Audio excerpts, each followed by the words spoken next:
Welcome to After the Spotlight. I'm Emily, and this is our weekly tribute moment. Today, we pause to honor legendary souls whose passion and brilliance touched millions. Join us as we celebrate their journeys across cinema, music, and culture, keeping their timeless legacy alive forever.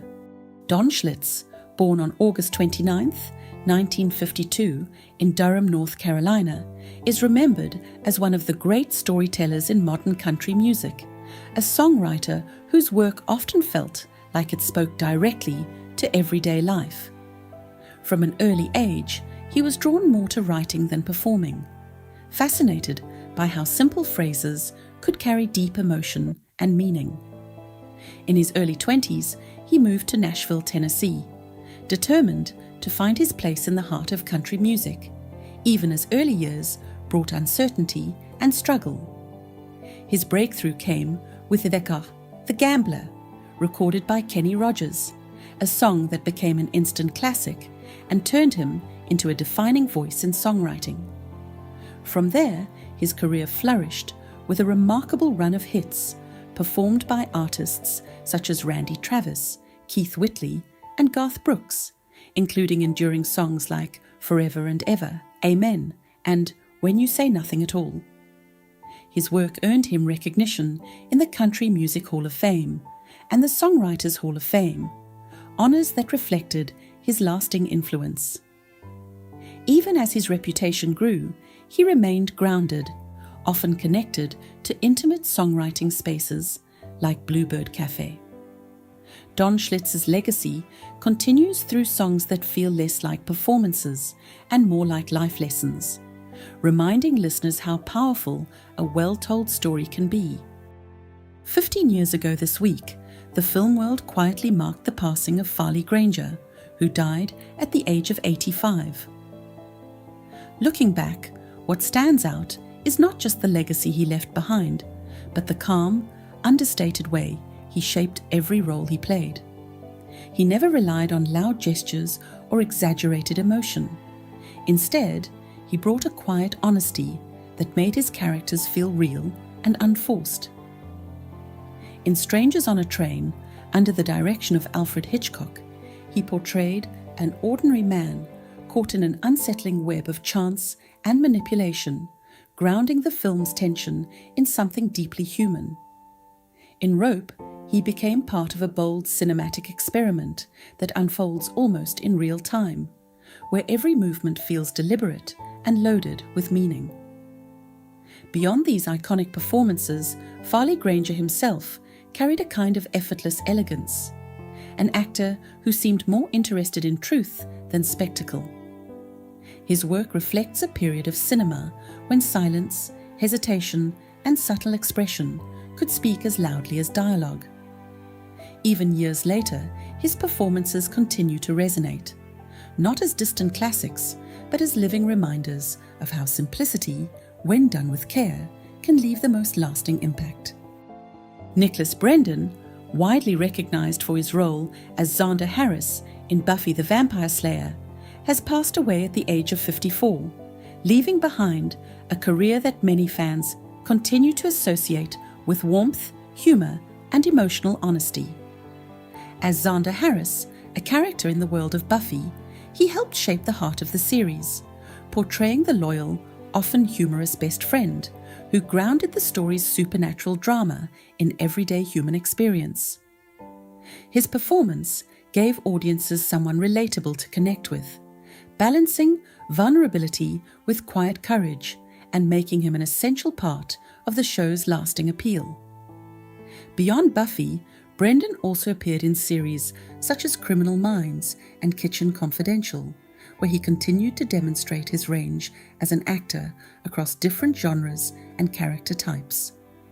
Throughout his career, he was often appreciated for bringing authenticity to his roles, allowing even smaller moments on screen to feel grounded and real. While his life and career had many chapters, his most enduring impact remains tied to the connection he built with audiences who grew up watching him on television. His work continues to be revisited by fans who find comfort and nostalgia in the characters he helped bring to life, ensuring that his presence on screen remains part of television memory and culture.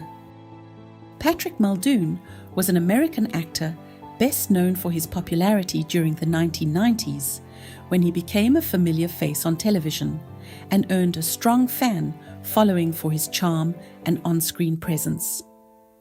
He passed away at the age of 57, leaving behind a career that spanned television and film and reflected the energy of a defining era in entertainment. Many viewers remember him from his work on the hit series Melrose Place and Days of Our Lives, where he became widely recognized as a 90s television heartthrob. His transition into film included roles in projects such as Starship Troopers, which helped him reach an even broader audience and remain part of pop culture conversations years later. Over time, Maldun continued working in the industry and stayed active in various film projects, including upcoming releases that reflected his ongoing passion for storytelling. He also collaborated with well-known actors such as Denise Richards, Chris Hemsworth, and Taron Egerton, showing his continued presence in Hollywood circles.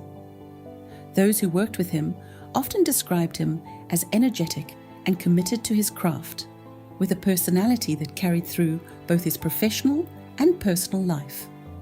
His passing marks the loss of a recognizable figure from a memorable period of television and film, and his work continues to be remembered by audiences who grew up watching his performances and by fans who still discover them today. Ross "the Boss" Freriedman was an American guitarist whose work left a lasting mark on both heavy metal and punk rock. Remembered for his powerful playing style and unmistakable sound, he passed away at the age of 72, leaving behind a legacy that continues to influence generations of musicians. Born with a natural feel for the guitar, Freriedman built his reputation on raw energy, precision, and a larger-than-life approach to performance. He first gained attention as the founding lead guitarist of the punk rock band, The Dictators, where his aggressive yet melodic guitar work helped shape the early identity of the band and contributed to the growing punk movement in New York.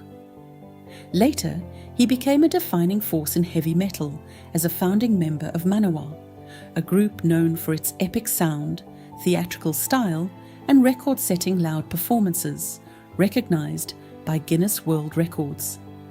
His riffs became a core part of the band's identity, helping establish their reputation for intensity and power.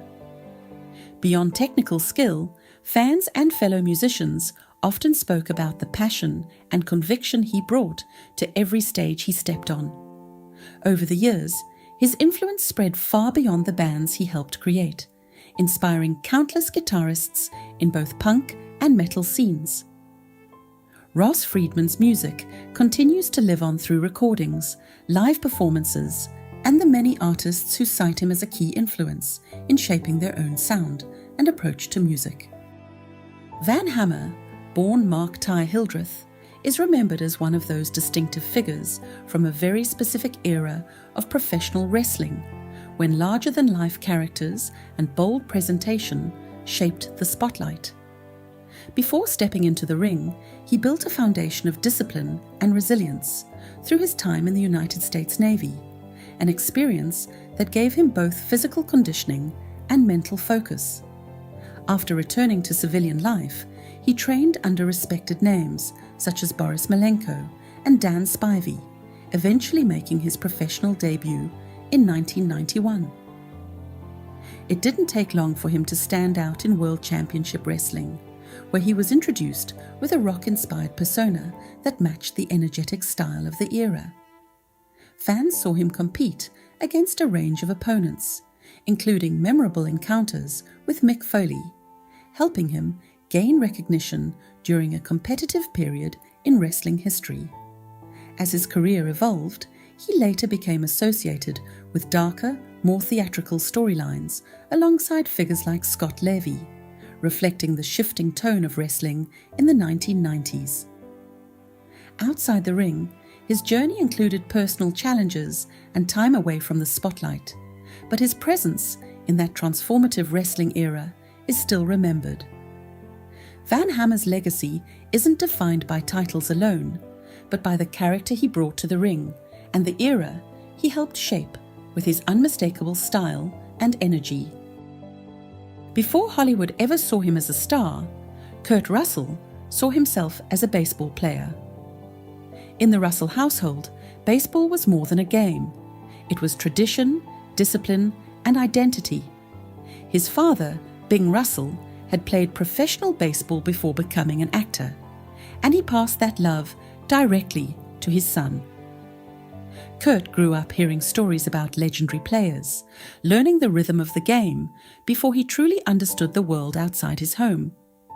Acting entered his life almost by accident when he auditioned for a movie simply because he wanted to meet baseball heroes. Small acting roles followed, but in Kurt's mind, they were temporary. Baseball was the dream that mattered. Even as television opportunities appeared, he spent every possible hour on the field, practicing, competing, and imagining a future built around dusty diamonds instead of studio lights. Long before fame, awards, and iconic movie roles, there was simply a young boy in California chasing a baseball across the sunlit dirt, believing with all his heart that the game would shape his future forever. Walt Disney thought something different. At just 15 years old, Kurt Russell stepped onto a Disney soundstage and unknowingly changed the direction of his life. During the filming of Follow Me, Boys, Walt Disney personally noticed him. Disney did not simply see another child actor. He saw presence, confidence, and a natural quality that could not be taught. Impressed by the young performer, Walt signed Kurt to a long-term contract with Disney Studios, believing he had a remarkable future ahead of him. More importantly, Walt became a mentor. He taught Kurt about storytelling, audiences, and how believable characters are created. Their conversations were not formal lessons, but genuine exchanges between two people who loved creativity. Walt even shared early cuts of films and allowed Kurt to observe parts of the studio most people never saw. For a teenager still dreaming about baseball, those moments quietly planted seeds that would grow years later. When Walt Disney passed away in 1966, Kurt felt the loss deeply. He had not only lost a studio executive, he had lost someone who truly believed in him before the world fully understood who he could become. Two dreams at the same time. During the early 1970s, Kurt Russell lived between two completely different worlds. By day, he was becoming one of Disney's most recognizable young stars, appearing in successful family films that made audiences across America adore him. But away from the cameras, he was focused on baseball with equal seriousness. He joined the California Angels minor league system and played as a second baseman, determined to build a professional sports career. Baseball was never a hobby to him. It was real, demanding work that required discipline, sacrifice, and total commitment. While many actors might have treated sports as a side passion, Kurt approached the game with the same intensity he brought to acting. His father remained a major influence during this time, encouraging him and reminding him that dreams are earned through persistence.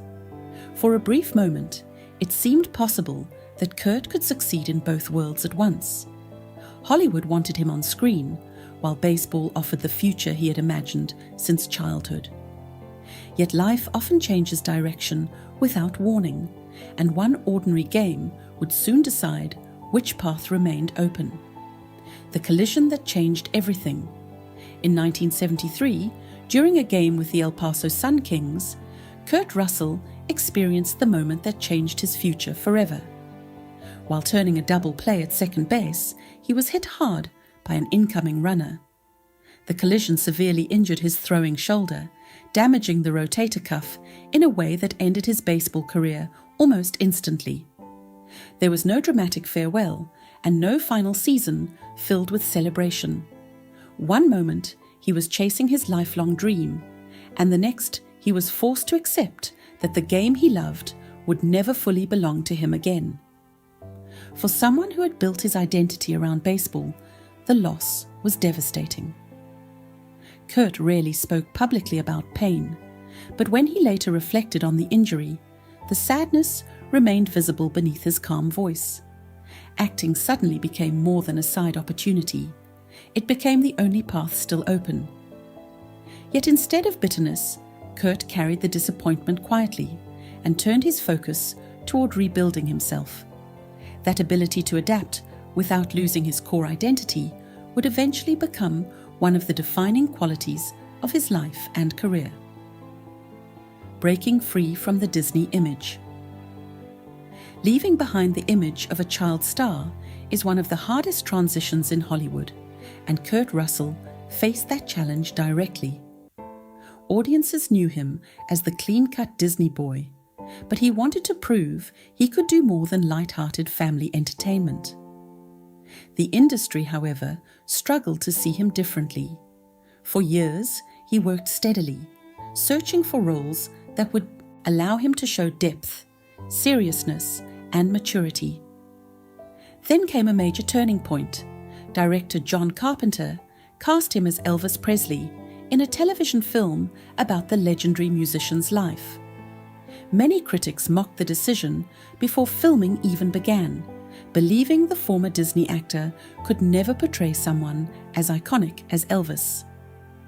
Kurt ignored the noise and focused completely on the performance. When the film aired, audiences were stunned by how fully he captured Elvis's charisma and complexity.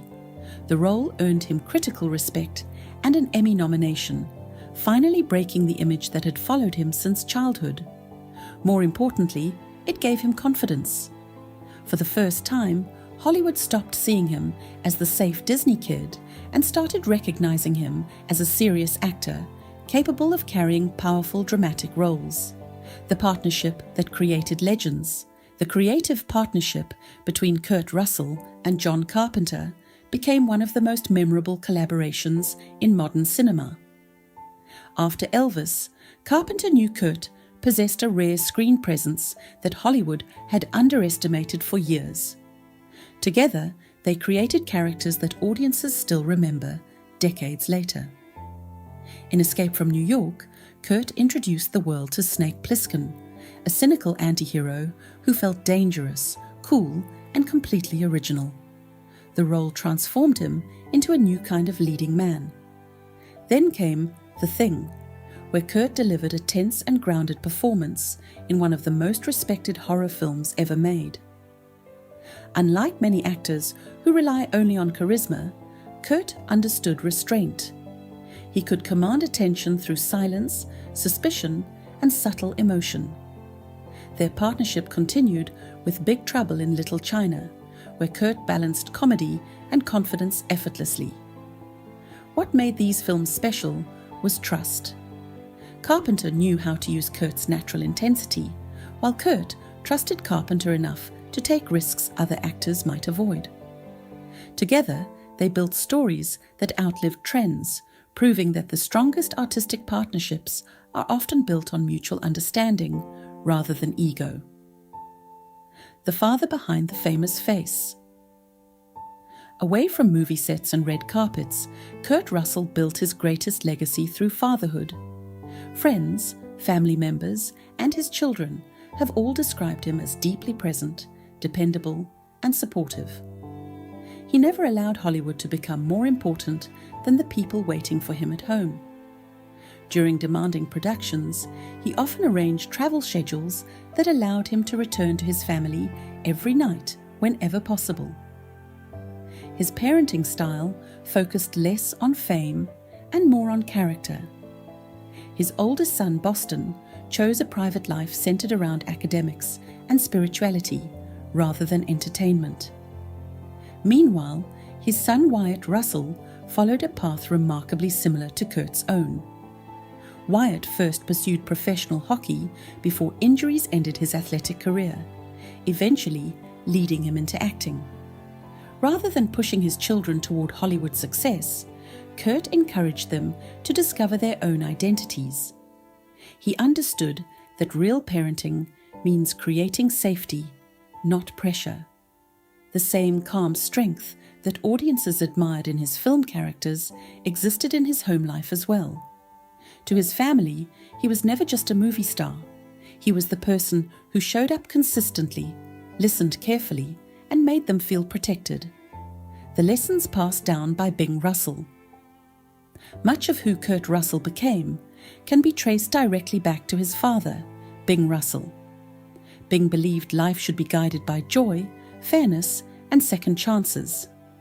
Those values shaped not only his family, but also the Portland Mavericks baseball team he owned during the 1970s. Unlike traditional teams focused entirely on profit and victory, Bing created an environment centered around fun and opportunity.